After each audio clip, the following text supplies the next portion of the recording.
শিক্ষক, উপস্থিত সহকারী শিক্ষক, কর্মচারীবৃন্দ, সবাইকে আমার সালাম। আসসালামু আলাইকুম।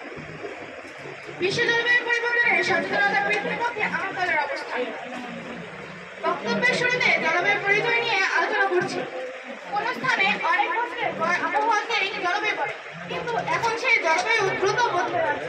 তাই প্রশ্ন আছে, জলবায়ু পরিবর্তন আসলে কি?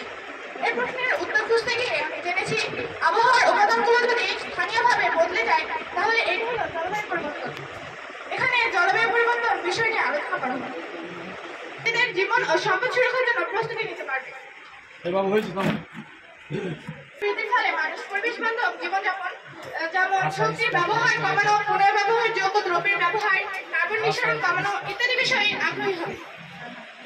পক্ষদল জোর দিয়ে বলে যে মানুষের কার্যকলাপ বিশেষ সহযোগিতা। জলবায়ু পরিবর্তন একটি বৈশ্বিক সমস্যা, তাই সচেতনতা বৃদ্ধির মাধ্যমে আন্তর্জাতিক সহযোগিতা ও সম্মিলিত পদক্ষেপ উৎসাহিত করতে হবে। ধন্যবাদ মাননীয় আমার ব্যাপারে, ধন্যবাদ সবাই। বিপক্ষ দলের প্রধান বক্তা মোসাম্মদ ফারহানা খাতুনকে তার বক্তব্য দেওয়ার জন্য অনুরোধ করছি।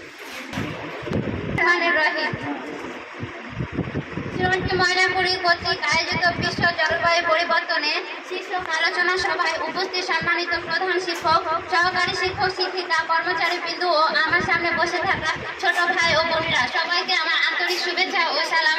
আসসালামু আলাইকুম। এবং আমার প্রতিপক্ষ দলের প্রতি রইল আমার অবিরাম ভালোবাসা।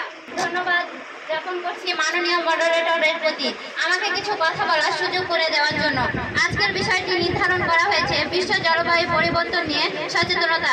অত্যন্ত যুক্তিসম্মত কারণে আমি আমার দল উক্ত বিষয়টির বিপক্ষে অবস্থান করছি।